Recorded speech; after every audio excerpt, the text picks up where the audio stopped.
وبينات من الهدى والفرقان وأن لا إله إلا الله وحده لا شريك له وأشهد أن محمدا عبده ورسوله وحبيبه وخاتم النبيين والمبعوث رحمة للعالمين اللهم صل على حبيبنا وشفينا ومولانا محمد صلى الله عليه وسلم وعلى آله وصحبه ومن تبعهم بإحسان إلى يوم الدين أما بعد. Masyiral muslimin, shahimin, shahimat rahimakumullah.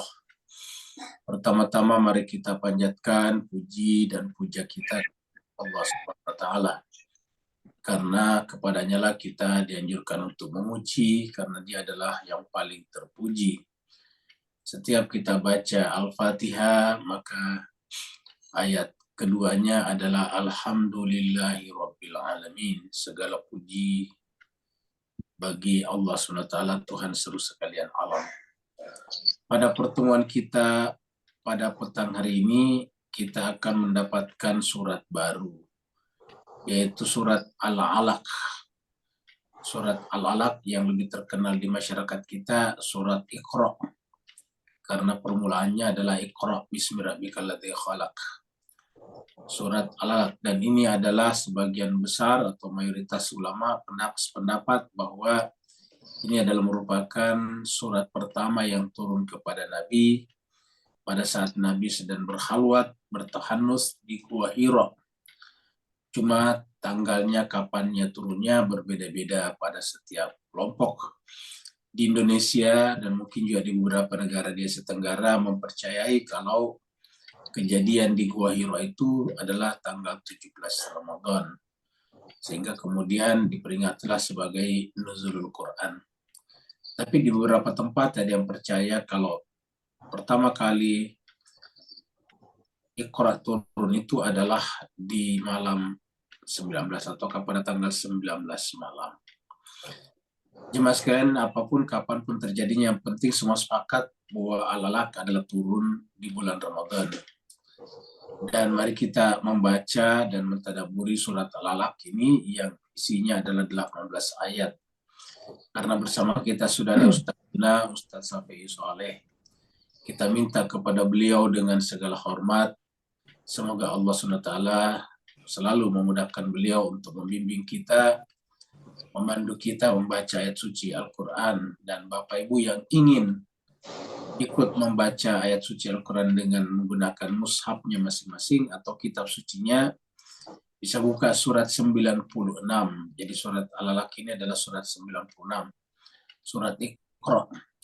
Kita masuk ke screen dan kita persilakan kepada Ustaz Safi Soleh dari Singapura untuk memandu kita, membimbing kita membaca surat Al-Alaq ayat 1 sampai 10. Al-Alaq surat 96 ayat 1 sampai 10. Kita persilakan kepada Ustaz Safi Soleh. Fadhil Ustaz. Syukran Ustaz, syukran. Alhamdulillah.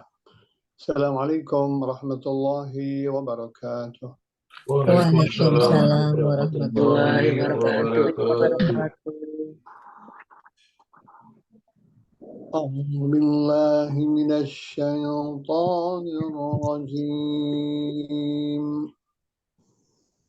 Bismillahirrahmanirrahim. A'udzu billahi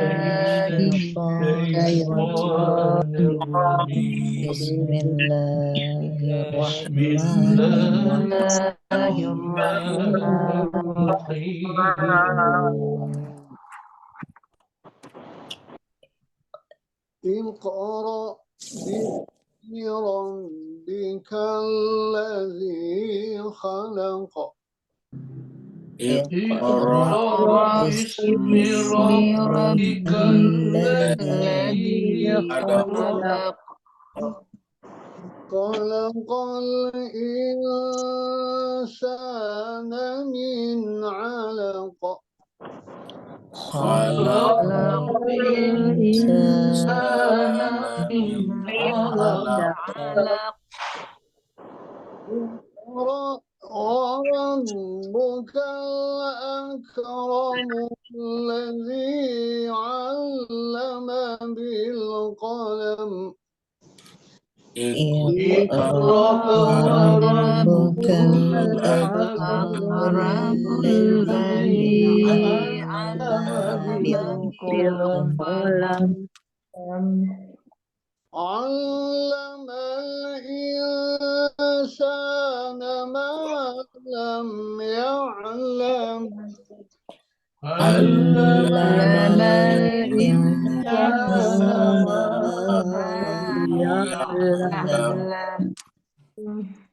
كلا إن الإنسان ليطغى أن رآه استغنى كلا إن الإنسان ليطغى استغنى إن إلى ربك الرجعى إن إلى ربك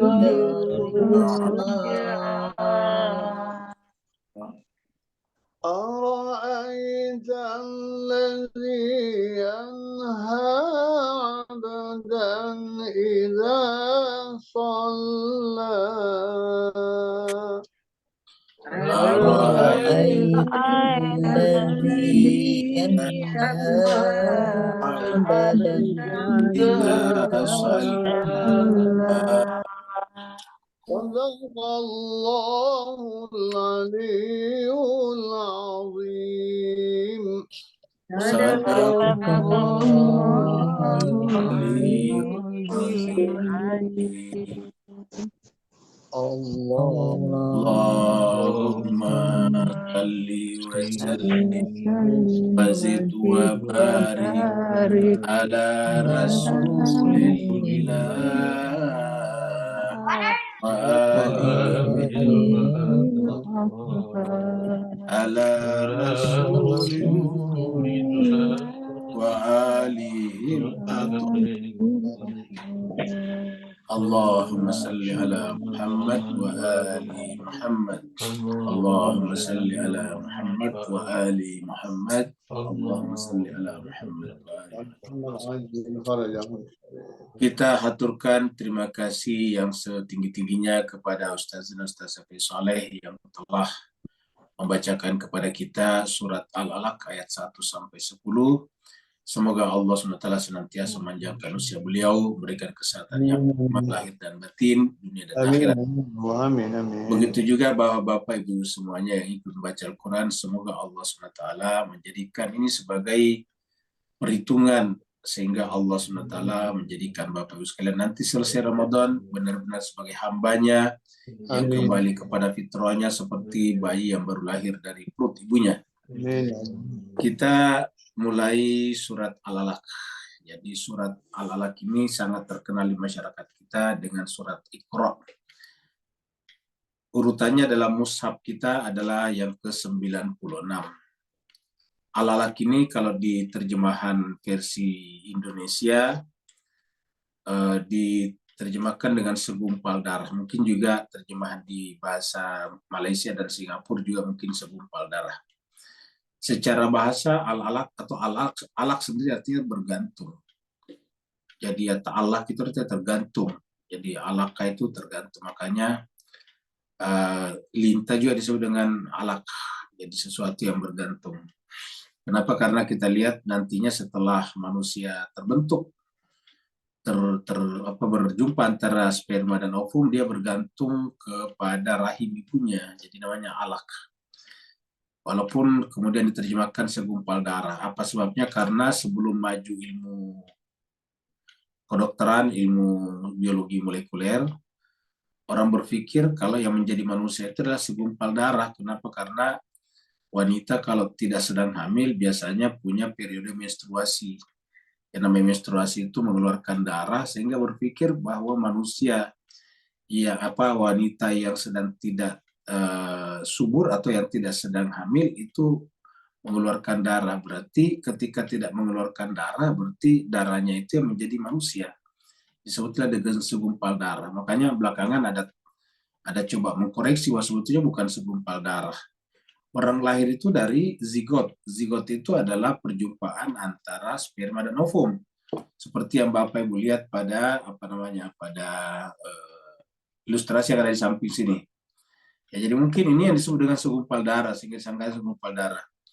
Padahal ini sebetulnya adalah sel perempuan, kemudian dibuahi oleh sel laki-laki, nanti kemudian menjadilah dengan zigot, menjadilah nanti kemudian janin setelah masuk dan bergantung di dalam rahim ibunya atau ibu kita. Maka disebutlah dengan al-alaq, yaitu bergantung. Surat ini turun di Mekah. Kita tahu bahwa ini adalah turunnya bahkan di Gua Hira, di Jabal Nur. Yang ini yang disebut dengan para ulama turun pada tanggal 17 Ramadan versi Asia Tenggara, dan ada versi yang mengatakan tanggal 19 Ramadan, bahkan ada yang mengatakan juga tanggal 27 Ramadan. Jadi macam-macam. Intinya adalah Ramadan dan malam ganjil. Yaitu pada saat Nabi sedang berkhalwat atau bertahanus di Gua Hira. Maka turunlah 5 ayat pertama daripada surat Al-Alaq. Ini nanti kita lihat. Dan ternyata jemaah sekalian, ayat pertamanya adalah bukan perintah sholat, bukan perintah puasa, bukan perintah bayar zakat, bukan perintah haji atau umroh. Ini sesuatu yang luar biasa, yaitu perintah membaca. Ini sesuai dengan kondisi masyarakat pada saat itu. Masyarakat Arab, terutama Mekah pada saat itu, adalah disebut dengan jahiliyah. Jahiliyah itu dari kata jahal. Jahal itu lawan daripada akal. Jahiliyah itu adalah tidak masuk akal, irasional, tidak berpendidikan, tidak punya sekolahan. Maka kemudian ayat pertama justru perintah membaca. Luar biasa. Ini adalah turun di pedalaman Arab, di dalam kepungan bukit, gunung-gunung berbatu yang tak pernah tercatat di dalam sejarah peradaban besar, dan tidak kita temukan dalam ensiklopedi sebelum Nabi diangkat jadi Nabi di sana.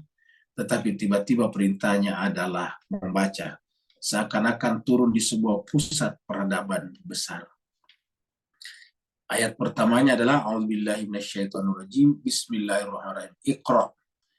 Iqra ini adalah kata kerja perintah dari kata qara'a yaqra'u. Jadi fi'il madhi mudhari'nya itu adalah qara'a yaqra'u. Itu namanya mudhari', madhi dan mudhari'nya. Qara'a yaqra'u, lalu kemudian lahirlah fi'il amrnya Iqra. Jadi hamzanya ini dibaca bawah, dikasih kasrah, Iqra kalau berdiri sendiri. Iqra artinya bacalah, perintah sama dengan ijlis, duduklah, uktub, tulislah, atau misalnya idhab, pergilah. Kalau di sini adalah Iqra, bacalah. Jadi ini adalah jelas perintah membaca. Ya, yang kalau diterjemahkan ke dalam bahasa Inggris adalah sama dengan read. Ya. Ini adalah perintah baca, read. Jadi tak terbayangkan oleh kita bahwa di sebuah tempat yang berbentuk cekungan, ingat Mekah itu seperti cekungan begini. Ini adalah bukit-bukit di sini turun, baru kemudian bukit lagi, di sana-sana juga bukit. Ya. Nah, di dalam sini ada Ka'bah. Ya. Di dalamnya sini yang dikepung oleh bukit-bukit bebatuan, yaitu gunung batu cadas hitam. Di tengah-tengahnya ini tiba-tiba turun perintah, bacalah, sesuatu yang luar biasa. Kan harusnya mungkin bagi kita bekerjalah. Ya, kalau mungkin kita kan masyarakat pada saat itu miskin, banyak miskin maksudnya, banyak perbudakan, terjadi perbudakan. Harusnya kan bekerjalah, kan begitu. Ataukah berdaganglah, atau cari duitlah. Seperti itu, paling tidak seperti itu. Tetapi luar biasa, yang pertama adalah Iqra.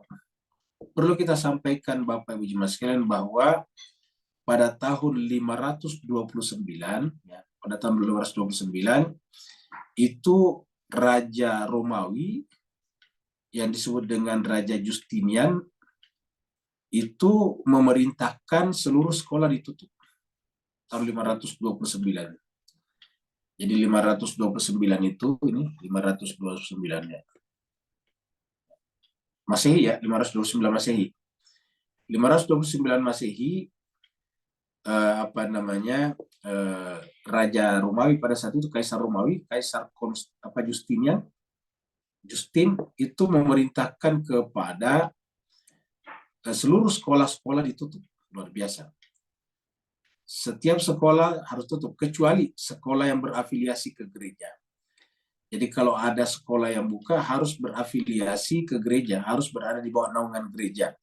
Supaya apa? Supaya ilmu yang dipelajarinya bisa dikontrol. Karena pada saat itu Romawi sudah bekerja sama dengan gereja. Jadi politiknya dikuasai oleh raja, sedangkan hukumnya dikuasai atau diberikan otoritasnya kepada gereja. Jadi raja dan gereja itu kerjasama. Jadi kalau politik kekuasaan serahkan kepada raja, berkaitan dengan agama, hukum diserahkan kepada gereja. Jadi boleh dikata gereja itu adalah tangan kanannya raja pada saat itu. Itulah sebabnya nanti, karena ini berlangsung di Eropa sampai ribuan tahun, 1000 tahun lebih, pada saat terjadi revolusi Prancis, itu yang diruntuhkan adalah raja dan gereja. Sehingga kemudian lahirlah sistem demokrasi pertama di Prancis itu. Dengan dengan jargonnya egalite, fraternite, dan liberté. Jadi ada 3 macam, liberté, liberation, kemudian fraternite adalah brotherhood, persaudaraan, kemudian egalite, egalitarianism. Jadi egaliter itu artinya semua orang harus sama di depan hukum. Kemudian fraternite, semua orang bersaudara, persaudaraan, sama semuanya orang. Kemudian yang ketiga adalah liberté, kebebasan. Semua orang bisa punya kebebasan untuk menentukan hidupnya. Tidak dibikin hierarki seperti sebelum itu. Sebelum itu ada hierarkinya. Yang boleh menempati ini hanya kelas agamawan. Yang boleh menempati ini hanya kelas ningrat. Nanti tidak boleh lagi. Semua orang boleh menjadi seperti apa yang dia inginkan. Itu pada revolusi Prancis. Ya. Nah, jemaah sekalian, kita tidak bicara revolusi Prancis. Kita kembali ke sini. Ketika Kaisar Justin atau Justinian itu memerintahkan semua sekolah ditutup dan harus berafiliasi dengan gereja. Nah, sejak pada tahun ini, maka kemudian Barat, karena yang disebut dengan Barat di sini adalah Romawi Barat terutama, kemudian dikenal sebagai masuki masa kegelapan, dark age. Masuklah pada dark age. Jadi ini adalah dark ya. Masuklah pada dark ya. Dark age ya. Ya, jadi masa kegelapan. Masuklah pada era zaman masa kegelapan. Kenapa? Karena pendidikan ditutup. Jadi Bapak bisa bayangkan ketika ditutup sekolah pada tahun 529 Masehi, ini Masehi Pak Bu sekalian ya. Ini adalah Masehi ya. Setelah Nabi Isa lahir ya, 529 Masehi. Kalau misalnya tahun 29 itu ditutup sekolah dan adalah sarjana pertama yang sarjana yang selesai terakhir pada tahun 29, katakanlah umurnya 25 tahun, katakanlah 25 tahun terlambat. 20-an tahun. Lalu kemudian kira-kira tahun berapa habis itu sarjana? Misalnya ditutup itu sarjana terakhir. Sarjana terakhir pada tahun 29 ini adalah umurnya 20-an tahun. Nah, katakanlah dia meninggal pada umur 80 tahun. Jadi kita tambahkan 80 tahun dari sini. Kita bulatkan saja dulu menjadi menjadi 30 tahun ya. 529 atau 569 tahun, ini agak-agak keliru lupa. Kalau tidak salah 569, nanti dicari di Google. Bisa kita lacak. Jadi 569 atau 529. Nah, jadi kalau kita hitung dari sini, katakanlah misalnya ada 80 tahun, ya tadi kan sarjana pertama, sarjana terakhir adalah umur 20 tahun. Jadi 60 tahun dari sini kan, 60 tahun dari sini. Ya, jadi baru kemudian habislah sarjana kalau misalnya meninggalnya umur 80-an tahun. Ya, jadi habislah sarjana pada 80 tahun berikutnya atau 60 tahun berikutnya. Yaitu kira-kira 620 tahun kemudian. Karena ini 20 ya. Atau kalau tidak salah 596 tahun ya. Karena itu pas 1000 tahun pada saat ini 1000 tahun pada saat apa namanya ya. 1000 tahun pada saat runtuhnya juga Roma bukan Spanyol Islam. Itu runtuhnya Spanyol Islam itu kira-kira tahun 1296 juga, 1295. Itu pas 1000 tahun di situ. Nah, jadi pas 1000 tahun tadi Dark Age. Nah, setelah runtuhnya Spanyol itu kan bangkit Eropa kembali. Lahir namanya Renaissance. Ya, Renaissance itu adalah bangkitnya kembali peradaban Eropa peradaban Yunani dan Romawi di Eropa pada saat itu. Jadi katakanlah 596 tahun, berarti katakanlah ditambah dengan 60 tahun dari sini, berarti sekitar 570. Jadi kayaknya sudah benar tadi. Karena Nabi kita lahir kapan Pak sekalian? Nabi lahir itu 571. Ya, jadi kurang lebih lah jaraknya dari sini. Jadi pada saat Nabi lahir 571 ditambah 40 tahun. Berarti sekitar tahun 611. Nah, kalau dihitung dari sini kurang lebih 611-an. Jadi kalau dihitung dari sini 611. Ya, Nabi Muhammad diangkat tadi turun ayat ini kan pada saat Nabi 40 tahun. Ya, jadi 611. Karena Nabi lahir tahun 570 atau 571 Masehi. Nah, maka Nabi berumur 511 tahun 611 tahun. Tahun 611 pada saat surat ini turun. Artinya kurang lebih sekitar 60 tahun setelah perintah penutupan sekolah-sekolah di Eropa, di Romawi, dan setelah penutupan itu boleh dikatakan sarjana terakhir yang tamat, selalu kemudian meninggal dunia, maka pada saat itu terjadilah kekosongan ilmuwan. Terjadilah kekosongan sarjana di Eropa, terutama Romawi pada saat itu. Nah, ketika terjadi kekosongan sarjana, terjadi kekosongan ilmuwan, tiba-tiba ayat pertama turun adalah Iqra. Ini kan seakan-akan dari sisi historis sejarah, ini adalah kelanjutan dari ini. Karena mereka menutup sekolah, Allah mengatakan tidak, bacalah. Luar biasa. Padahal ini tempatnya berbeda. Ini tempatnya adalah di Romawi, Italia, atau paling tidak Turki sekarang. Lalu kemudian ini terjadi di Mekah tadi ini. Tempatnya jauh sekali tempatnya. Dan satu di kota besar, satu di pedalaman. Tetapi begitu ayat ini agama ini datang, ayat pertamanya adalah suruh belajar. Luar biasa. Dan tidak tanggung-tanggung dari 5 ayat ini 2 kata kerja perintah Iqra. Kita tahu bahwa nanti ayat berikutnya lagi di sini kita lihat Iqra lagi di sini ya. Kita lihat lagi nanti di sini ya. Ini Iqra lagi di sini. Kita lihat lagi sini. Jadi ini Iqra lagi. Jadi 2 kali Iqra muncul. Jadi kalau ada yang mengatakan bahwa Nabi menurut riwayat hadis bahwa Nabi itu dipeluk oleh Jibril, didekap sampai katanya Nabi tidak bisa bernafas, lalu dikatakan Iqra, lalu Nabi mengatakan ma'ana biqari, itu dikatakan 3 kali. Tapi faktanya dalam Al-Quran cuma 2 kali. Ya, dalam Al-Quran itu cuma 2 kali. Jadi riwayat itu boleh saja riwayat, tetapi faktanya di dalam Al-Quran, perintah Iqra itu hanya muncul 2 kali, yaitu di ayat 1 dan ayat 3 dari 5 ayat pertama. Jadi bukan 3 kali. Maka riwayat itu sedikit harus kita cocokkan dengan Al-Quran. Karena riwayat itu mengatakan Nabi didekap, lalu kemudian Nabi hampir tidak bisa bernafas, lalu kemudian Jibril mengatakan Iqra, dan Nabi mengatakan ma'ana biqari, saya tidak bisa membaca. Itu kan riwayatnya begitu. Iqra, Muhammad. Baru Nabi mengatakan ma'ana biqari, saya tidak bisa membaca. Sampai dikatakan 3 kali.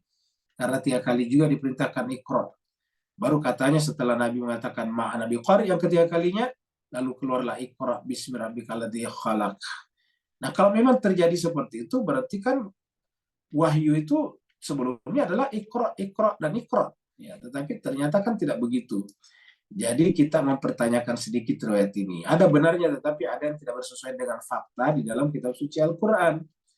Apalagi menurut riwayat nantinya, ini riwayat yang berkembang Pak Uya, dan itu adalah dalam riwayat, bahwa setelah Nabi didekap oleh Jibril, sampai tidak bisa bernapas dengan kata-kata Iqra 3 kali, dan Nabi selalu menjawab ma'ana biqari, Lalu kemudian keluarlah Iqra bismi rabbikal ladzi khalaq, khalaqal insana min 'alaq, Iqra wa rabbukal akram, alladzi 'allama bil qalam, 'allamal insana ma lam ya'lam, pada ayat berikutnya. Lalu kemudian menurut ceritanya Nabi ketakutan, lari pontang-panting turun dari gunung dan kembali ke rumahnya, meminta kepada istrinya Siti Khadijah untuk menyelimutinya. Begitu dia sampai di rumahnya, nafasnya tersengal-sengal, terengah-engah, lalu kemudian ketakutan, pucat, lalu kemudian berkata kepada istrinya, wahai istriku, zammiluni, zammiluni, yaitu selimutilah aku. Lalu kemudian dia tidak tahu apa yang terjadi, justru istrinya lebih tahu, wahai suamiku, tidak mungkin kamu kemasukan setan. Jadi dia merasa Nabi seperti kemasukan setan, kemasukan jin. Nah ini kan berarti membenarkan tuduhan orang pada saat itu.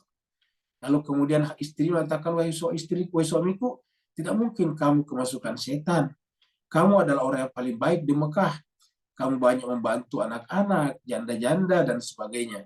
Kamu tidak mungkin, kamu orang baik, tidak mungkin kemasukan setan. Tapi katanya Nabi belum yakin. Nabi belum percaya juga dengan nasihat daripada istrinya. Sehingga kemudian istrinya mengatakan, kalau begitu nanti saya akan ketemu pamanku yang bernama Warakah bin Naufal. Nah, menurut riwayatnya, pamannya Khadijah ini, Warakah bin Naufal, adalah seorang pendeta Kristen. Nah, yang kita tahu tidak ada agama Kristen di Mekah pada saat itu. Tidak ada sinagog, tidak ada gereja. Kristen itu nanti ada di Madinah, Yastrib. Kalau di sana memang banyak perkampungan Kristen. Dan jarak dari Mekah ke Madinah jauh sekali dulu. Sekarang saja kalau kita naik mobil itu sampai 7 jam perjalanan. Padahal itu lurus, jalannya bagus. Bagaimana dengan dulu yang berkelok-kelok? Jalan kaki itu berhari-hari baru bisa sampai ke sana. Kesimpulannya, kita tidak menemukan ada fakta bahwa ada Nasrani di Mekah pada saat itu. Tapi kok tiba-tiba ada pamannya Khadijah yang katanya adalah seorang pendeta Kristen namanya Warakah bin Naufal. Lalu kemudian datanglah Khadijah kepada rumahnya. Datanglah Khadijah dengan suaminya yaitu Nabi Muhammad ke rumahnya pamannya Warakah bin Naufal. Baru dia ceritakan kejadiannya, baru katanya Warakah lebih tahu lagi bahwa ini pertanda yang datang itu bukanlah setan tetapi namus, yaitu malaikat. Seperti yang terjadi pada nabi-nabi sebelumnya, kata dia. Kalau seandainya saya hidup pada saat itu nantinya, kamu disuruh perintahkan menyampaikan agama, saya akan membantu kamu. Seperti itu. Kok tiba-tiba yang tahu Khadijah, yang lebih tahu adalah lagi pendeta Kristen. Ini menurut kita tidak make sense, tidak masuk akal. Kenapa? Karena kan Nabi sendiri yang pergi ke Gua Hiro. Bukan terjadi secara kebetulan. Peristiwa ini bukan terjadi secara kebetulan. Seandainya Nabi coba jalan, lewat, tiba-tiba kebetulan didekap, bisa saja kaget. Tapi ini kan Nabi sendiri datang. Nabi yang memilih bertahun-tahun sebelumnya, setiap Ramadan, bahkan ada yang mengatakan di luar bulan Ramadan pun, Nabi suka pergi berkhalwat di Gua Hiro. Dan kita tahu Gua Hiro itu di gunung di atas, yang tinggi. Nabi sendiri yang memilih di sana, tidak ada siapa-siapa. Paling biasanya adalah sepupunya, itu Sayyidina Ali yang masih kecil, biasa datang ke atas sana, mengantarkan makanan. Jadi artinya apa? Nabi memilih secara sendiri dan dia datang ke sana untuk berkomunikasi dengan Tuhannya. Jadi artinya Nabi tahu persis kemana arah kehidupan ini. Kemana arah daripada perjalanannya di Gua Hiro itu. Dan kita semua tahu bahwa Nabi sebelum diangkat jadi Nabi, di Bi'tsa, dia sudah ditentukan di Lauhul Mahfuz bahwa dia adalah Nabi terakhir, Sayyidul Anbiya'i wal Mursalin. Nah jadi Bapak Ibu yang saya berbeda, dan Nabi sejak dari awal tidak pernah salah, tidak pernah keliru, tidak pernah berbuat dosa. Tidak ada satupun orang di Mekah yang bisa menemukan cacatnya Nabi. Itulah sebabnya ketika Nabi menyampaikan agama dan banyak ditentang oleh orang-orang kafir Quraisy, terutama elit-elitnya, mereka tidak bisa menemukan cacat pada diri Nabi.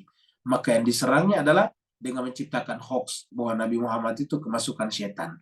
Nabi Muhammad itu kemasukan jin. Nabi Muhammad itu gila. Dan hebatnya lagi, tuduhan-tuduhan ini seakan-akan dibenarkan oleh cerita tadi. Sampai Nabi Muhammad ketakutan, pucat, pasi, lalu kemudian justru istrinya lebih tahu tentang dirinya. Masa istrinya lebih tahu daripada Nabi Muhammad? Ini adalah cerita-cerita yang berkisar. Bahkan kemudian cerita ini berlanjut lagi. Jadi katanya setelah nanti Al-Quran tiba-tiba lama tidak turun, maka kemudian Nabi seperti gila, dia ingin menjatuhkan dirinya dari atas bukit. Ini lebih tidak masuk akal. Jadi banyak cerita-cerita yang dibuat dan diatributkan sebagai hadis dari Nabi yang berkenaan dengan ayat-ayat seperti ini. Dan ini kan melemahkan karakter kenabian. Yang namanya karakter kenabian itu adalah ilahiyah. Kenabian itu adalah puncak kesempurnaan. Lalu bagaimana bisa kok sampai ketakutan, pucat pasi juga, lari ketakutan, gimana bisa terjadi Bos? Bapak bisa bayangkan kalau ada orang dapat wahyu sedangkan lari ketakutan. Sedangkan Al-Quran mengatakan orang dapat wahyu itu jiwanya jadi tenang. Jangankan dapat wahyu, mengingat Allah saja tenang. Ala bidzikrillah, mengingat Allah, menyebut nama Allah saja tatma'innul qulub.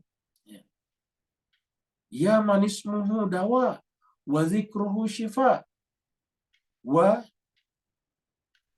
Wahai Tuhan yang menyebut namanya saja, jadi apa itu namanya? Menyebut namanya saja itu sudah merupakan obat penawar. Ya. Namanya saja sudah merupakan dawa. Menyebut namanya adalah seperti itu. Dan ketaatan kepadanya adalah kekayaan yang tak terperih. Nah sekarang bagaimana bisa kok Nabi yang jelas-jelas datang ke tanah berzikir, bertawajuh dengan Allah, itu kan datang Nabi ke sana bertawajuh kepada Allah, berzikir secara sempurna. Kok tiba-tiba seperti ketakutan, pucat pasi, terus apa yang dilakukan Nabi di sana? Bukankah Nabi berhubungan dengan Allah Subhanahu wa Ta'ala di sana? Kok kenapa tiba-tiba Jibril datang dia ketakutan? Di dalam Al-Quran berkali-kali disebutkan kalau malaikat datang itu terjadi ketenangan. Dalam salah satu surat, di dalam surat Fussilat dikatakan, innalladzina qalu rabbuna Allah tsumma istaqamu tatanazzalu alaihimul malaika alla takhafu wa la tahzanu. Orang-orang yang berkata Tuhanku Allah, lalu kemudian istiqamah, innalladzina qalu berkata Rabbuna Allah, Tuhanku Allah, istaqamu, kemudian istiqamah maksudnya selalu ada dalam hatinya, maka tatanazzalu alaihimul malaikah, maka turunlah malaikat kepadanya. Apa yang terjadi pada satu malaikat? Allah takhafu wa la tahzan. Tidak ada rasa sedih dan tidak ada rasa cemas dalam dirinya. Jadi orang yang bersama malaikat tidak ada rasa cemas, tidak ada rasa takut. Di dalam Al-Quran dikatakan pada saat terjadi perang lalu kemudian diturunkan malaikat, di antara tujuannya adalah untuk mendatangkan ketenangan bagi umat Islam. Jadi malaikat turun mendatangkan ketenangan. Tapi kok Nabi Muhammad diturunkan malaikat ketakutan? Ini kan bertentangan Pak Bos sekalian. Ya. Kita lihat misalnya di dalam surat Al-Anfal itu, bahwa menyebut saja nama Allah itu kan bergetar hatinya, bergetar bukan takut, tapi rindu, membuncak rinduannya. Ini kok tiba-tiba ketakutan? Banyak riwayat-riwayat yang perlu kita pertanyakan berkenaan dengan turunnya ayat ini. Tapi ala kulli hal kita kembali kepada yang pertama lagi tadi, yang kita bahas ini. Jadi bahwa ini adalah sesuatu yang luar biasa, bahwa ayat pertama turun adalah Iqra, bukan salat. Nah, apa maknanya ayat pertama turun Iqra dan bukan salat? Kita ulangi Pak Bu sekalian ini, kataan terus-menerus. Apa maknanya? Apa pentingnya kita memahami bahwa ayat pertama turun bukan salat, bukan puasa, bukan zakat, tetapi Iqra. Ini menunjukkan bahwa kualitas manusia, kapabilitas manusia ditentukan oleh ilmunya, dan ilmu itu didapatkan dengan belajar. Yang menentukan manusia itu ilmunya, yang memperbaiki mindset, yang memperbaiki yang memperbaiki cara berpikir manusia itu adalah ilmunya. Jadi kalau manusia bermasalah dengan cara berpikirnya, bermasalah dengan mindsetnya, bermasalah dengan pikirannya. Orang-orang Arab jahiliyah dulu, karena merasa minder, merasa malu kalau punya anak perempuan, mereka bahkan tega mengubur hidup-hidup anak perempuannya. Coba. Kenapa? Karena mindsetnya seperti itu. Karena agama itu atau kepercayaan itu berbahaya kalau salah di mindset. Ya. Kalau paradigmanya itu salah. Jadi kalau ingin memperbaiki paradigma atau paradigma, ya belajar. Dan yang dipelajari itu apa? Kalau yang dipelajari juga sesuatu yang salah, ya tidak memperbaiki paradigma dan mindset kita. Maka nanti di 5 ayat pertama ini berbicara tentang apa? Berbicara tentang filsafat ilmu dulu. Karena untuk memperbaiki mindset, untuk memperbaiki paradigma, bahkan untuk melahirkan ideologi yang benar harus dari filsafat ilmu, epistemologi namanya. Kita pernah menyinggung sedikit dan sengaja kita singgung karena kita akan sampai di sini, bahwa setiap disiplin ilmu itu metodologinya dari luar. Misalnya ilmu ekonomi, ilmu antropologi, ilmu sosiologi, ilmu sastra, kemudian ilmu teknik, ilmu kedokteran, ilmu geologi, itu semua metodologinya dari luar disiplin ilmu itu. Karena nanti metodologi itu yang melahirkan disiplin ilmu itu, bukan disiplin ilmu yang melahirkan metodologi. Karena untuk melahirkan ilmu itu kan butuh metode namanya, butuh metode, tata cara yang benar. Jadi metodologinya bukan dari dalam disiplin ilmu itu, bukan dari dalam prodinya. Lalu dari mana metodologi itu? Metodologi itu dibuat oleh filsafat ilmu, namanya epistemologi. Makanya di dalam dunia, di sekolah manapun, di luar negeri atau di dalam negeri, kalau kita belajar menjelang sarjana, pasti biasa ada metodologi penelitian. Di sana belajar tentang epistemologi sebetulnya. Ya. Belajar tentang apa itu yang disebut dengan proposisi. Bicara tentang apa itu misalnya premis mayor, premis minor. Dan satu kali itu bicara tentang penalaran, bicara tentang logika sebetulnya. Karena di sana muncul nantinya epistemologi. Apa itu epistemologi? Epistemologi itu adalah dari bahasa Yunani, epistem dan logos. Epistem itu adalah pengetahuan, logos artinya ilmu. Jadi epistemologi artinya ilmu tentang pengetahuan. Jadi bukan hanya kehidupan yang ada ilmunya, namanya biologi. Bukan hanya benda-benda yang ada ilmunya, namanya fisika. Bukan hanya ekonomi yang ada ilmunya. Bukan hanya interaksi antar manusia ada ilmunya, bukan, tetapi ilmu juga ada ilmunya. Jadi ilmu tentang ilmu namanya. Ilmu tentang ilmu namanya epistemologi. Ilmu tentang pengetahuan. Apa yang kita pelajari dalam epistemologi itu apa itu benar? Bagaimana kita tahu itu adalah benar? Dari mana itu kebenaran? Apa saja sumber-sumber kebenaran? Nah, itu dibicarakan di sana. Nah, jemaah sekalian berbahagia, maka 5 ayat pertama ini berbicara tentang perintah belajar. Iqra, bacalah. Jadi Iqra, bacalah, belajarlah. Read. Jadi ini adalah read. Bacalah. Bismi rabbikal ladzi khalaq. Bacalah bismi rabbika. Dan ingat kata Tuhan, setiap kamu membaca, pasti atas nama Tuhan. Sadar atau tidak sadar, ya, pasti atas nama Tuhan. Kenapa? Karena apa yang disebut dengan belajar? Ya. Pertama, kalau kita belajar itu menggunakan pertama panca indera kita, melihat, ya, atau mendengarkan orang ceramah cerita. Itu adalah panca indera namanya. Dan dari mana panca indera itu muncul? Dari evolusi, tidak mungkin. Bagaimana cara menjelaskan evolusi? Kemudian ada kening di atas ini, keras. Susah dijelaskan secara evolusi. Ya. Jadi oleh sebab itulah, ketahuilah bahwa segala sesuatu punya sumbernya. Segala sesuatu yang tercipta yang ada pasti ada yang mengadakannya. Dan mengadakannya itu disebut dengan Rob. Rob ini nama umum. Kalau diterjemahkan, Rob itu artinya pencipta. Rob itu artinya pendidik. Rob itu artinya pemelihara. Jadi kata Rob ini. Jadi semuanya di alam semesta itu adalah pernah tidak ada dan harus ada yang mengadakannya. Karena tidak mungkin yang tidak ada mengadakan dirinya sendiri. Penggunaan kalimat atau proposisi tidak ada mengadakan dirinya itu tidak masuk akal. Kenapa? Bagaimana dia bisa melakukan suatu pekerjaan sementara belum ada? Mengadakan itu kan kata kerja, fi'il atau verb. Bagaimana bisa sesuatu bekerja sementara sesuatunya belum ada? Jadi kalau dikatakan dia mengadakan dirinya sendiri, itu pernyataan proposisi yang tidak masuk akal. Itu adalah proposisi yang keliru besar. Jadi satu-satunya yang bisa mengadakan sesuatu yang tidak ada adalah yang terlebih dahulu sudah ada. Seperti mana jemaah sekalian saudara, kita ini diadakan oleh orang tua kita. Tidak mungkin kita melahirkan diri kita sendiri. Tidak ada orang melahirkan dirinya sendiri. Pasti dilahirkan oleh yang sudah ada sebelumnya, itu orang tuanya. Ya. Meja, tidak mungkin meja melahirkan dirinya sendiri. Pasti dibuat oleh tukang yang sudah ada sebelumnya. Ya. Ini sederhana di sekitar kita. Kapal terbang, pesawat, tidak mungkin pesawat menciptakan dirinya sendiri. Pasti diciptakan oleh yang sudah ada sebelum pesawat ada. Yaitu penemunya. Pasti penemu pesawat lebih duluan ada daripada pesawatnya. Pasti penemu mobil, kereta lebih duluan ada daripada keretanya. Ini sederhana dipahami. Jadi tidak mungkin sesuatu itu menciptakan dirinya sendiri. Maka harus ada menciptakannya. Jadi sebab itulah Tuhan mengatakan, Iqra bismi rabbik. Kamu membaca pasti menggunakan isim daripada Tuhan. Mata kita adalah isimnya. Telinga kita adalah isimnya. Pikiran kita adalah isimnya. Akal pikiran kita adalah isimnya, ismunya. Jadi semuanya adalah nama-nama Allah. Jadi Iqra bismi rabbik, bacalah dengan menyebut nama Tuhanmu.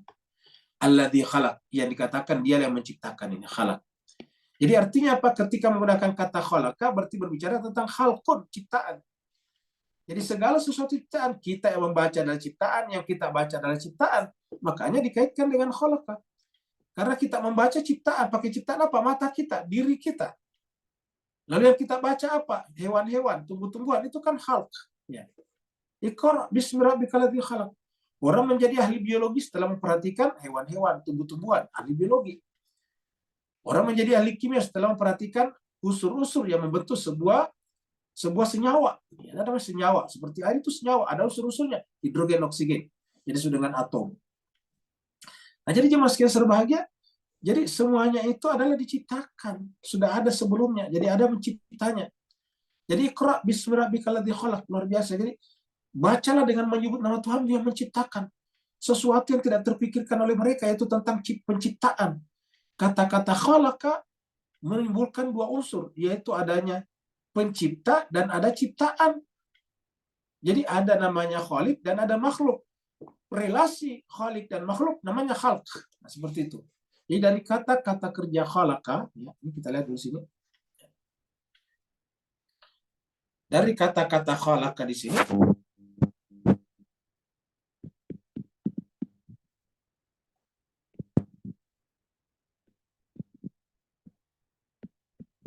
lahirlah nanti yang pertama adalah kalau ada khalaqa berarti kan ada pencipta. Ini khalaqa kata kerja, verb.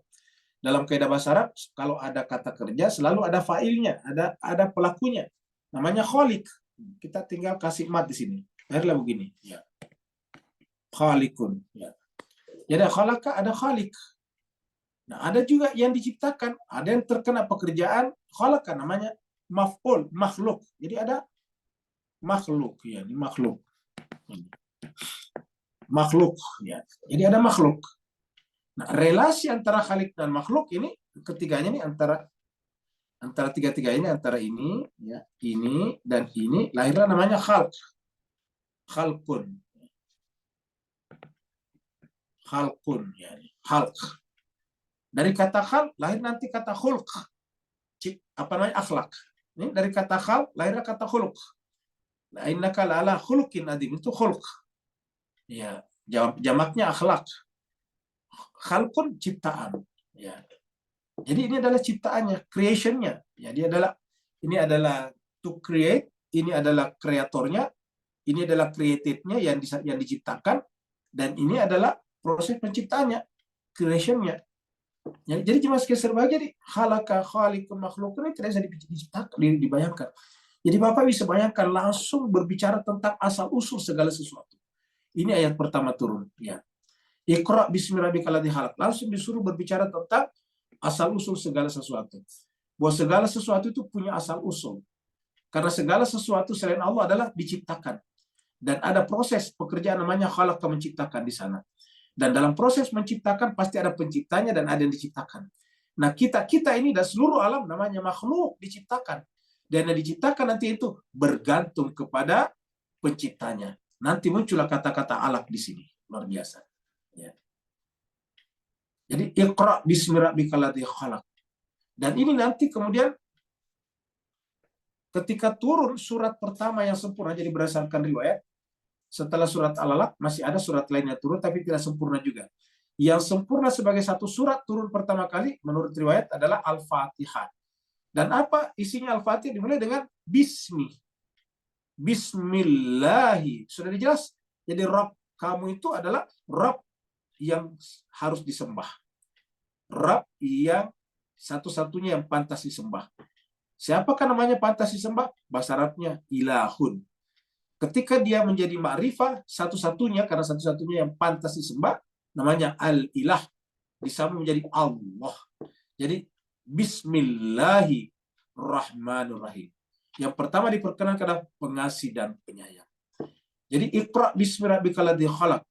Nah, ternyata Rabbukal ladzi khalaq itu adalah Allahu. Maka Bismillahirrahmanirrahim.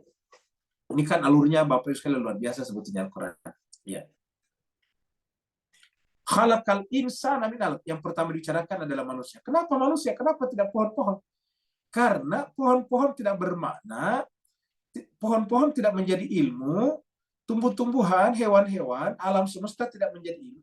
Alam semesta tidak menjadi ilmu antropologi, ilmu astronomi, atau ilmu astrologi kalau perbintangan, atau ilmu antropologi kalau manusia. Pokoknya ilmu apapun tidak menjadi ilmu kalau apa? Kalau tidak ada manusia. Karena ilmu itu menjadi ilmu ketika di dalam diri manusia. Yang namanya antropologi itu kan artinya ilmu tentang termasuk diaspora manusia, kebudayaan manusia yang diketahui oleh manusia. Ingat, ketika tidak ada manusia yang mengetahuinya dan tidak ada manusia yang dipelajarinya, tidak ada antropologi. Ada hewan-hewan, ada tumbuh-tumbuhan, tapi tidak ada manusia yang melakukan penelitian kepadanya, yang membaca lalu kemudian menyimpulkannya menjadi sebuah teori, ya kan tidak ada ilmu biologi. Ya. Walaupun ada di sekitar kita udara, ada hujan, ada macam-macam, tetapi kalau tidak ada manusia yang pelajari unsur-unsur yang membentuknya, ya maka tidak ada ilmu kimia namanya. Tidak ada ilmu yang lain, tidak ada ilmu fisika, pokoknya tidak ada ilmu. Jadi ilmu itu menjadi ilmu karena ada manusia. Maka setelah berbicara tentang khalaqa, yang pertama dibicarakan manusia. Karena khalqun yang paling mulia adalah manusia, karena di mata manusia ini kemudian lahirlah ilmu. Iya, makanya nanti di bawah itu berbicara tentang ilmu. Iqra bismi rabbikal ladzi khalaq, khalaqal insana min 'alaq. Cuma luar biasanya. Ini luar biasanya lagi. Kenapa? Manusia itulah yang berilmu. Manusia itulah yang mendapatkan nanti semuanya. Manusia bisa menciptakan pesawat dengan belajar dari burung.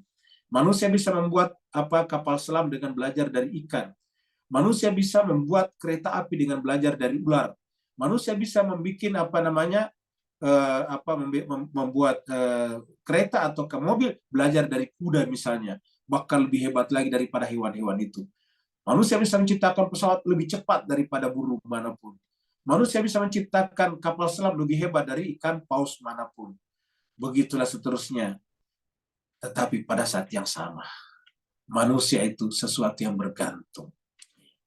Makanya dia tidak boleh besar kepala. Ya. Ilmu kita yang menyebabkan kita dihormati manusia ataukah dihormati oleh sesama, kita menciptakan gelar-gelar, ijazah-ijazah, sertifikat-sertifikat, kompetensi-kompetensi, tetapi jemaah sekalian itu dari manusia. Dan gelar-gelar yang kita dapatkan tidak lantas membuat kita berhenti menjadi tidak bergantung. Kita tetap bergantung. Walaupun kita menyandang gelar apapun juga, dalam ketentaraan kita menyandang gelar jenderal, dalam kenegaraan kita menyandang gelar presiden, prime minister, raja, king atau queen. Di dalam akademik kita bergelar guru besar, profesor. Dalam bidang harta benda kita bergelar konglomerat. Kita bergelar apapun juga, jemaah sekalian berbahagia, gelar-gelar itu tidak lantas menyebabkan kita berhenti bergantung.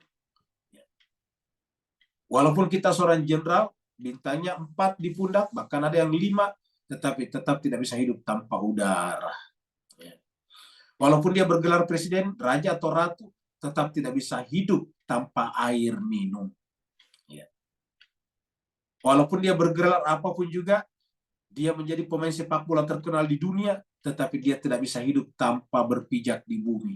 Dia di bumi membutuhkan gravitasi. Kalau tidak ada gravitasinya bumi, tidak ada gravitinya bumi, maka dia tidak bisa berpijak di bumi. Dia akan melayang-layang dan hilang ditelan oleh angkasa luar.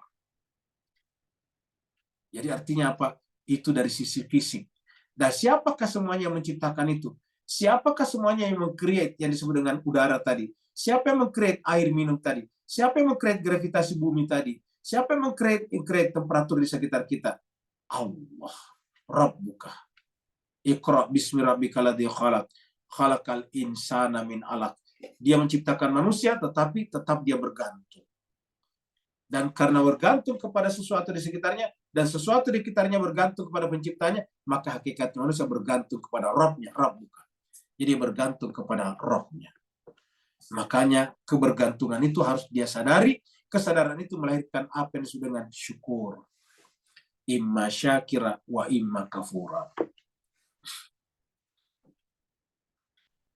Lagi-lagi ayat berikutnya, Iqra, bacalah. Cobalah lihat Mas sekalian. Kita lihat semakin tinggi peradaban suatu masyarakat, semakin besar perpustakaannya. Dilihat daripada library-nya, perpustakaannya. Dilihat dari apa? Dari budaya, kultur bacanya. Semakin rendah kultur baca sebuah masyarakat, semakin rendah juga peradaban masyarakat itu. Semakin tinggi tingkat iliterasi buta huruf di suatu masyarakat, semakin rendah derajat masyarakat itu. Semakin banyak sarjananya sebuah negara, semakin tinggi derajat masyarakat itu. Pokoknya semakin rajin membaca sebuah masyarakat, semakin tinggi peradabannya. Menonton bukan tanda peradaban itu menonton. Tidak ada yang sepakat kalau menonton itu tanda peradaban. Yang ada adalah tanda membaca. Jadi tanda yang paling nyata daripada peradaban adalah rajin membaca. Di mana-mana pun. Kenapa sekarang tiba-tiba Cina bisa men-take over Amerika? Bisa mengambil alih kekuasaan dari Amerika tanpa senjata. Tapi kenapa? Yaitu pendidikan diperbaiki. Indeks pendidikan di masyarakat Cina sekarang luar biasa. Dari segi manapun, matematika, fisika, dan sebagainya. Itu tinggi sekali. Akhirnya apa? Kemudian kita melahirkan masyarakat yang produktivitasnya tinggi sekali. Tapi sebuah masyarakat yang daya bacanya rendah, ya produktivitasnya rendah sekali juga. Ingat, ulangi lagi, rendah sekali. Semakin rendah tingkat bacanya masyarakat, semakin rendah juga produktivitasnya. Makanya baca itu lebih tinggi daripada ijazah. Ulangi Pak Bus kalian, kita selalu ingin mengulangi. Bahwa membaca itu lebih tinggi daripada ijazah. Walaupun orang punya ijazah, tapi tidak punya kebiasaan membaca, hakikatnya rendah. Rendah apa? Rendah alur penalarannya. Rendah cara berpikirnya, mindsetnya rendah. Paradigma berpengetahuannya juga rendah. Jadi yang menentukan adalah rajin membaca. Ayatnya, read and read. Baca dan bacalah. Iqra. Bismillahirrahmanirrahim. Khalaq. Khalaqal insana min 'alaq. Iqra wa rabbukal akram. Dan bacalah. Dengan membacalah, kemuliaan Tuhanmu mengalir pada dirimu. Ini kata-kata akram di sini adalah paling mulia. Kalau Allah itu paling mulia, bagaimana caranya kemuliaan itu mengalir ke diri kita? Kan Allah mengatakan, laqad karramna. Karramna itu satu kata dengan akram. Ya, di dalam surat Al-Isra ayat 69 atau 70 dikatakan laqad karramna bani Adam. Sungguh kami telah memuliakan anak Adam. Bagaimana caranya anak Adam bisa jadi mulia? Yaitu apabila dia membaca. Jadi kemuliaan Allah itu akan mengalir kepada manusia melalui membaca. Jadi membaca bisa kita artikan adalah membaca itu adalah proses transformasi kemuliaan Tuhan kepada manusia. Entah manusia itu sadar atau tidak sadar adanya Tuhan, terlepas dari itu. Iqra, bacalah, wa rabbukal akram. Maka jemaah sekalian berbahagia, memprihatinkan sekali kalau sebuah komunitas apapun, mau Sunni, mau Syiah, mau Islam, mau Kristen, kalau rendah daya bacanya, pasti rendah peradabannya. Jangan lihat mazhabnya. Iya. Justru mazhab harusnya menjadi pendorong orang menjadi rajin membaca. Beragama harusnya mendorong kita rajin membaca. Maka kalau kemudian orang Islam itu hanya rajin sholat dan sholat, bukan berarti tidak bagus. Tetapi bukan itu substansi utamanya nih, lihat. Iqra, bacalah. Ya. Kita rajin sholat tidak memberikan efek yang banyak kepada manusia. Itu hanya diri kita saja merasa tenang sendiri. Ya, tapi orang di sekitar kita banyak yang meninggal karena melahirkan, tidak bisa kita tolong. Tapi dengan belajar ilmu kedokteran, betapa banyak ibu-ibu yang terselamatkan. Dulu, Pak, yang namanya meninggal itu 50-50. Kalau wanita dulu melahirkan 50-50. 50% selamat, 50% meninggal. Ya. Apalagi kalau bayinya sungsang sedikit, miring sedikit, udah taruhannya adalah nyawa ibunya. Tapi berkat ilmu pengetahuan dalam bidang kedokteran biologi, luar biasa banyaknya wanita-wanita yang hamil dan melahirkan diselamatkan. Kenapa? Begitu bayinya susah keluar, ya gampang dioperasi di black. Ya, si sesar. Selamat bayinya, luar biasa. Selamat ibunya. Ya. Betapa banyak orang dulu meninggal dunia karena malaria. Tapi dengan kemajuan ilmu pengetahuan, malaria bukan lagi penyebab kematian. Ya. Dan banyak lagi yang lain di sekitar kita. Betapa banyak orang dulu meninggal dunia karena masalah darah. Tapi karena ditemukan tentang rahasia darah, orang bisa ditambah darahnya. Tidak bisa kita bayangkan sebelumnya. bahwa darah bisa dipindah-pindahkan satu orang ke orang lain. Ya. Yang menyebabkan itu apa? Ilmu pengetahuan. Tidak bisa diselesaikan dengan doa saja. Ya. Tidak bisa diselesaikan dengan wiridan saja. Doa dan wiridan penting, sangat penting. Tapi ada tempatnya. Dan kalau kita tidak bekerja di sini, kita tidak dibutuhkan manusia. Yang dibutuhkan manusia apa? Orang hamil membutuhkan bidan. Orang sakit membutuhkan dokter.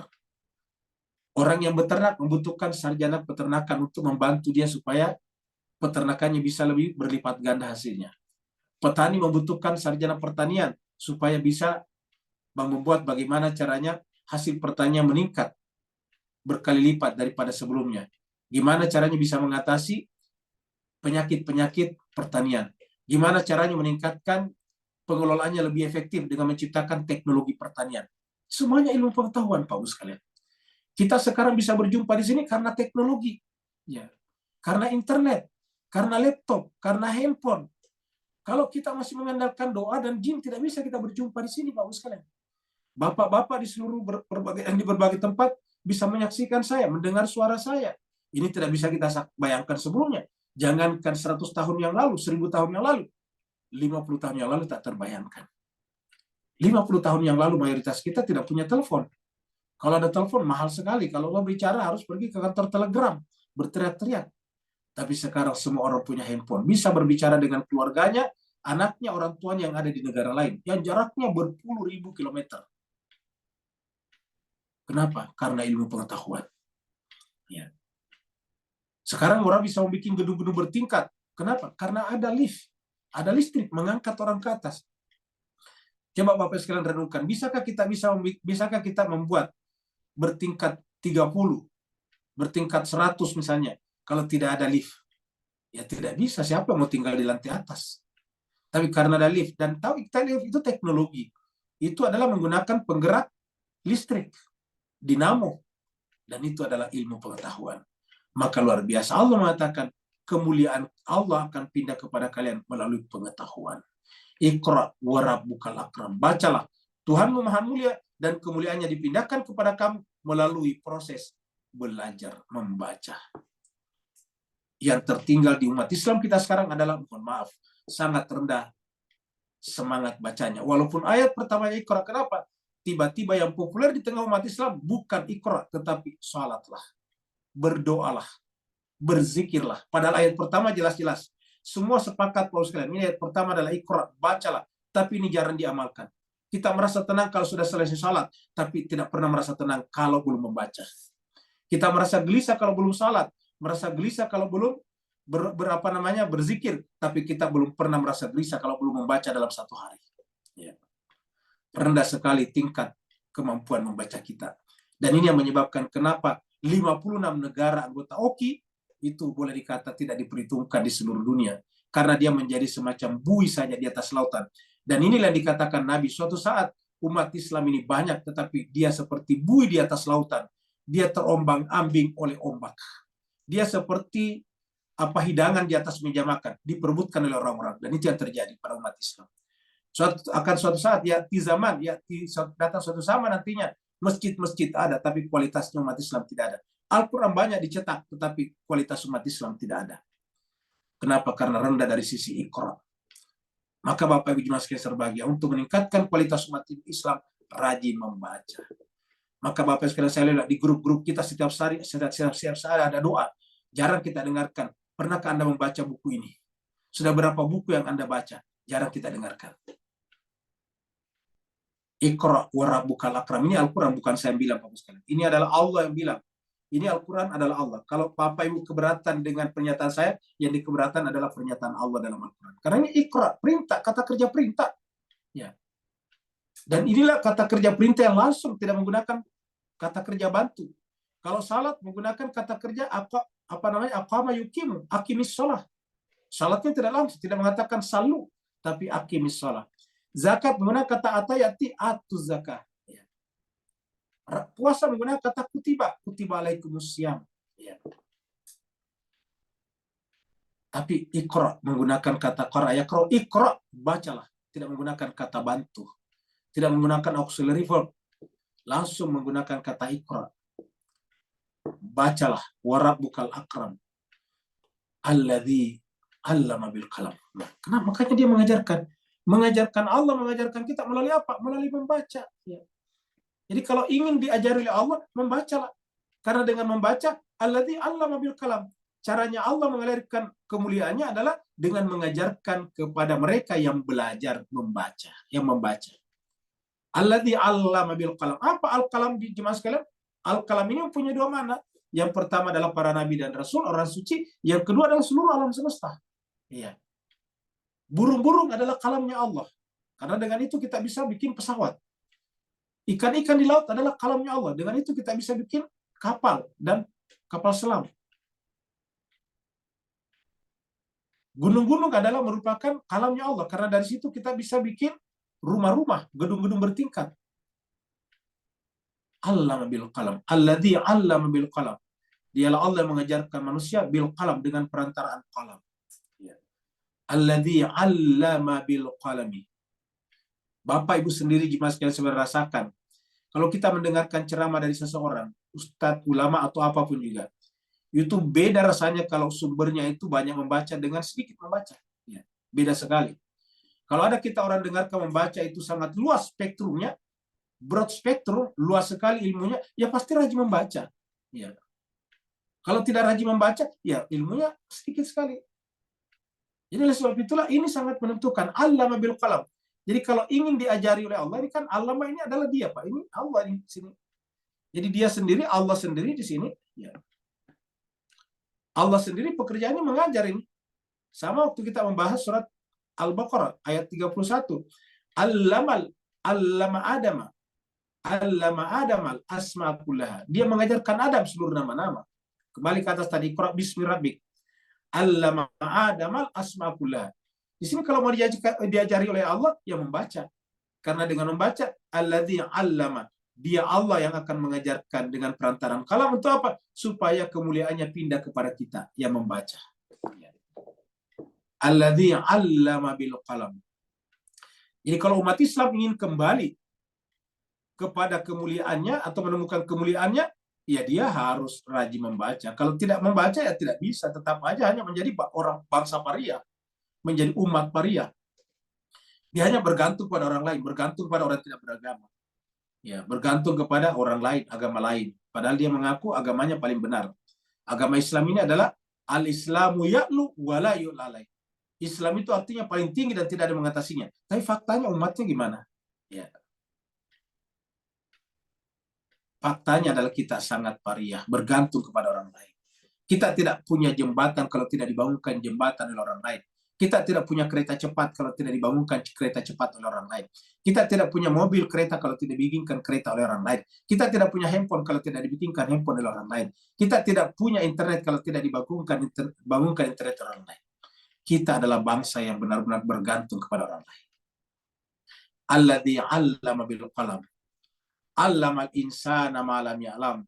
Yang tadinya tidak mengetahui apa-apa, seperti kita lihat di sini, tidak mengetahui apa-apa, tiba-tiba nanti akan ada tulisan di atas whiteboard ini. Allamal insana ma lam ya'lam. Dialah Allah, ini dia lagi. Dia lagi di sini, Allah lagi. Dialah Allah yang mengajarkan manusia apa-apa yang tidak diketahuinya. Al-insana ma lam ya'lam. Nah, di ayat 4 ada kata alladzi 'allama bil qalam. Nah, tadi bil qalam. Di sini langsung 'allamal insan. Di sini 'allama fi'il, kata kerja. Ini langsung maf'ulnya di sini. Tidak ada perantaraan, tidak ada bi-nya. Artinya apa? Bisa kita simpulkan secara epistemologi, ilmu itu ada dua macam. Ada ilmu yang menggunakan perantaraan, yaitu bil qalam, menggunakan panca indera, menggunakan penalaran. Tapi ada ilmu yang langsung dari Allah, namanya ilmu huduri. Ini allamal insana ma lam ya'lam. Jadi ini sudah bicara tentang epistemologi. Bahwa sumber pengetahuan itu ada dua macam. Ada melalui, semuanya pun dari Allah. Tapi ada yang melalui ciptaannya, melalui hewan-hewan, tumbuh-tumbuhan, melalui angin, melalui macam-macam. Tapi ada yang tidak melalui apa-apa. Namanya allamal insana ma lam ya'lam. Namanya ilmu huduri atau ilmu laduni. Makanya Allah sangat murka kepada yang tidak mau belajar.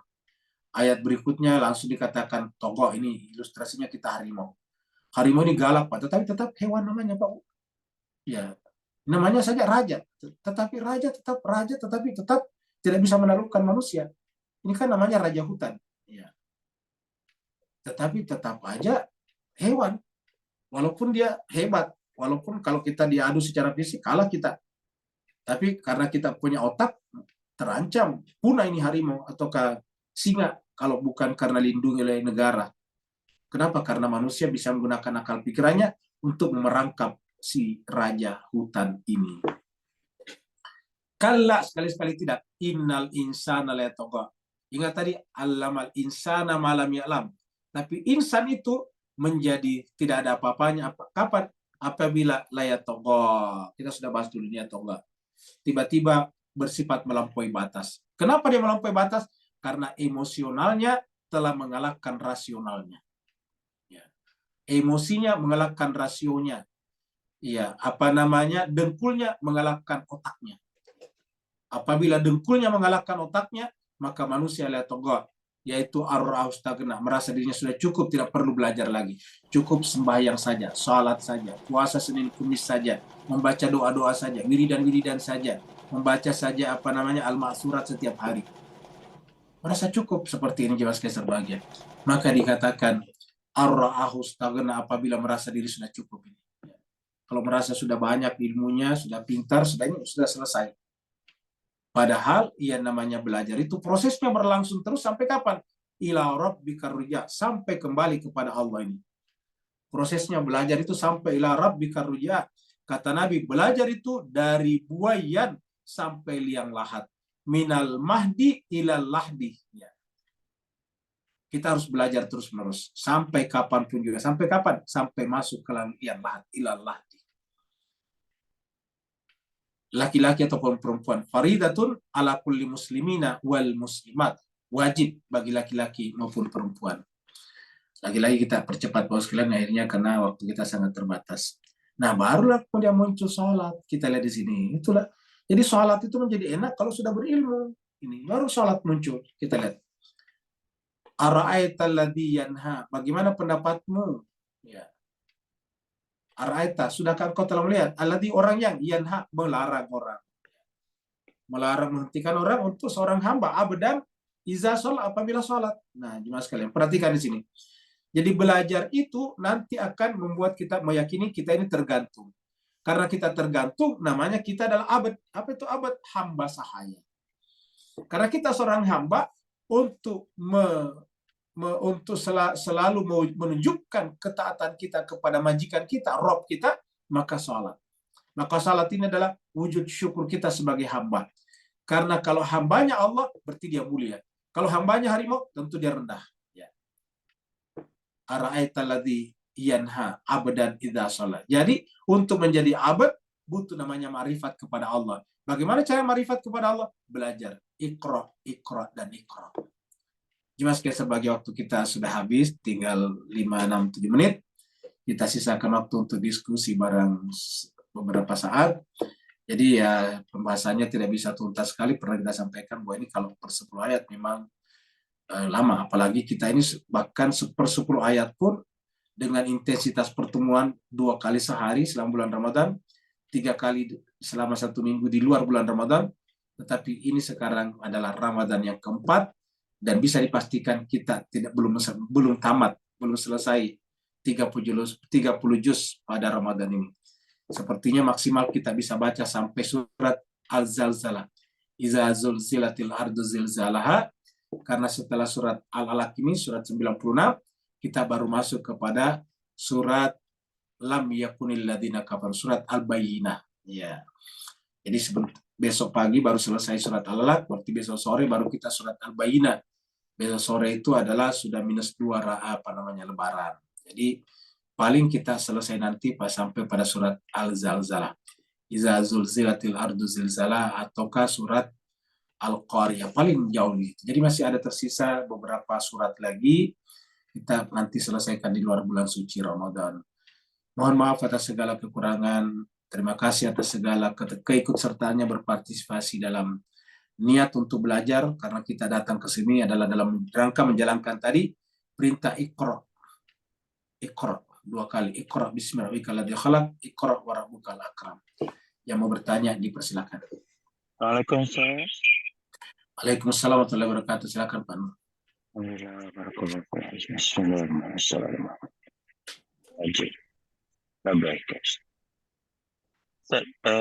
Kaitan ayat 5 ilmu laduni huduri dalam cerita Nabi Musa bertemu dengan Nabi Khidir untuk mendapat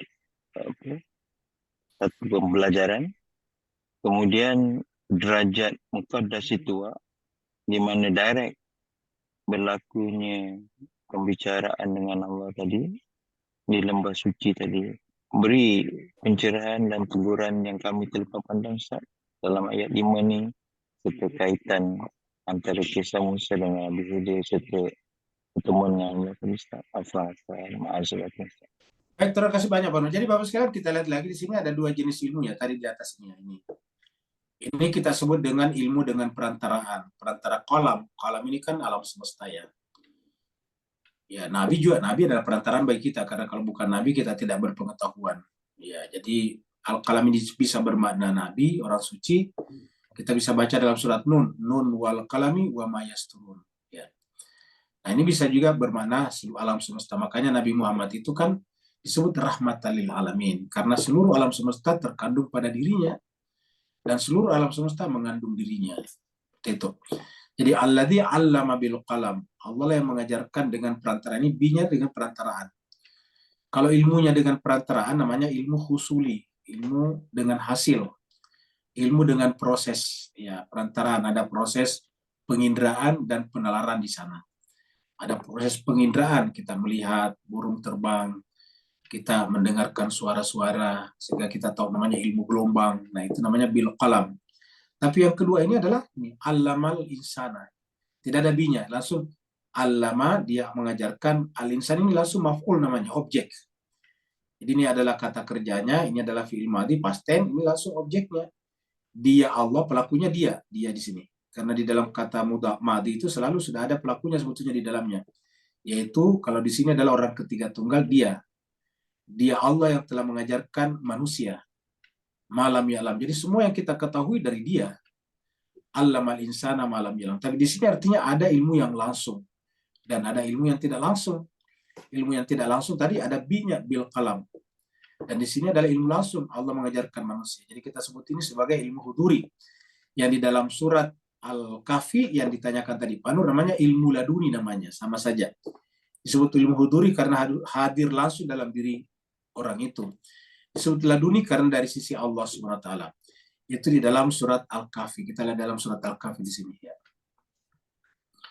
Kita lihat surat Al-Kahfi, surat yang ke-18 ya. Ayatnya 65. Ini. Fawajada abdan. Lalu kemudian Nabi Musa menjumpai abdan. Ingat tadi abdan. Ya. Sama tadi di sini kita lihat. Ya, ini abdan juga tadi di sini. Ya. Ini. Ara'aita apa ini. Ara'aita ladzi yanha abdan, ini sama tulisannya persis ini. Surat Al-Alaq ayat 10. Ara'aita ladzi yanha abdan. Ini abdan di sini, ya. Nah, di sini kita lihat juga ini fawajada abdan. Lalu dia Nabi Musa menemukan abd, seorang hamba. Min ibadina, di antara hamba-hamba kami. Atainau, yang telah kami berikan kepadanya rahmatan, sama dengan umat kita. Min indina, dari sisi kami. Wa allam, ini kata-kata muncul. Wa allamnahu, dan kami telah mengajarkannya min ladunna, ini ladunna. Akhirnya kata laduni. Karena kami di sini nahnu, maka ladunna. Kalau dia menjadi tunggal menjadi laduni, laduni dari sisiku. Kalau berubah menjadi wa allamtuhu min laduni, ya.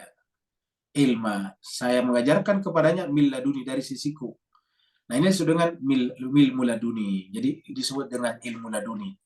Karena dari sisi ilmu laduni ada dari sisi Allah. Nah, disinilah pentingnya cerita Mi'raj dan cerita pemanggilan Nabi Musa ke Muqaddas itu. Seperti yang kita baca dalam surat An-Naziat. Ya. Halata hadis Musa Isnadahu Rabbu bil wadil muqaddas itu. Kita sudah terangkan, wadi itu adalah lembah, muqaddas itu adalah yang disucikan, tua itu adalah terlipatnya waktu di sana, tidak terikat ruang waktu. Dan itu terjadi juga pada saat di surat Toha itu, di surat 20, berkenaan dengan ketika Nabi dipanggil ke di Gunung Tursina. Ya, jadi ketika sampai di sana disebutnya dengan muqaddasitua. Ketika Nabi Musa sampai di sana, muqaddasitua, dan harus melepaskan segala-galanya. Terompahnya harus dilepaskan. Artinya semua tempat berpijaknya harus dilepaskan. Bahkan tongkatnya harus dilemparkan. Nah, itu baru kita bisa mendapatkan ilmu itu. Jadi, kalau kita ingin mendapatkan ilmu ini, caranya adalah pensucian diri. Kalau ilmu tadi bil qalam, dengan rajin membaca, dan membaca. Lalu kemudian kalau dengan ilmu ini, ataukah dengan allama yang tadi di atas ini, ya. Kalau ini adalah dengan mensucikan diri. Jadi dengan demikian, kalau kita ingin sempurna, harus menempuh 2 jalan. Yaitu dengan rajin membaca dan rajin mensucikan diri. Rajin membaca, rajin mensucikan diri, ini benar-benar luar biasa. Powerful sekali ilmunya. Kenapa? Akan terjadi kombinasi antara ilmu husuli dan ilmu huduri. Dengan memiliki ilmu husuli, kita bisa berbicara dengan manusia. Karena kita tahu terminologi-terminologinya, term-termnya. Kalau kita mendapatkan ilmu husuli, ilmu huduri, kita mendapatkan kebenaran yang sangat paling tinggi.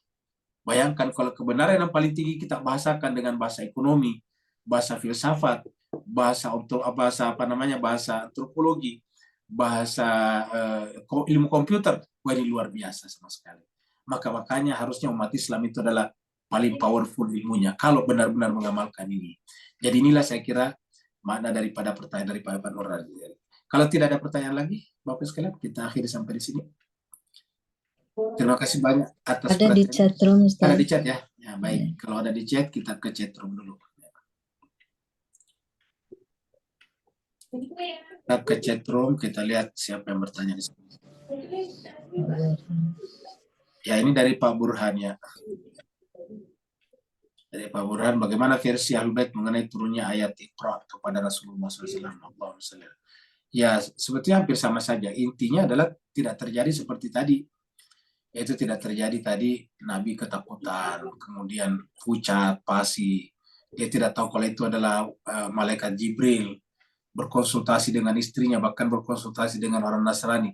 Ini tidak kita terima. Jadi kurang lebih sama saja, tapi cerita-cerita yang kemudian menyertainya yang berbeda-beda.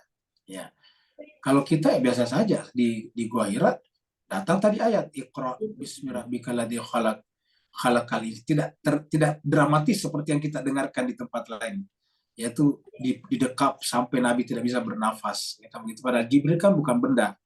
Jibril itu bukanlah fisik. Ya, kalau tidak bisa bernafas itu karena saking padatnya itu ilmu yang terkandung dalam kata-kata Iqra itu. Kalau kita gembira sekali kan biasanya susah bernafasnya juga.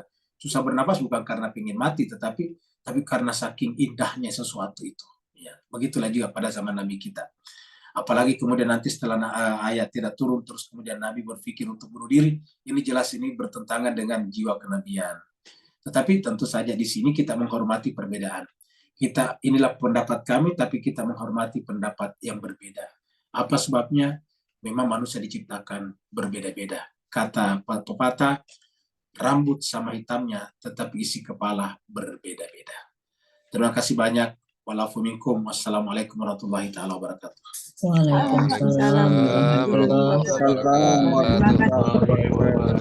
Terima kasih Mario. Assalamualaikum warahmatullahi wabarakatuh. Terima kasih Ustaz. Assalamualaikum. Warahmatullahi wabarakatuh. Makasih Ustaz, makasih Bu Sama-sama, Ayu. Bu Eli. Ya, sama-sama, Eli. Assalamualaikum. Waalaikumsalam. Warahmatullahi wabarakatuh. Bapak Ibu, ya Ustaz Tony Sanwani saya pamit ya. Saya duluan ya. Ustaz. Terima kasih. Ya Ustaz, terima kasih Ustaz. Sama-sama Pak Burhan, Pak Saniman.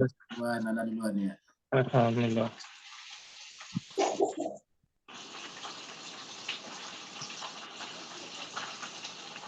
Pamit semuanya, pamit Tuan Haji. Baik. Selamat berbuka semuanya. Terima kasih. Ya, kepada Bu Meli, Bu Afdol, Bu Haja. Ya, Assalamualaikum terima semuanya. kasih. Sama-sama.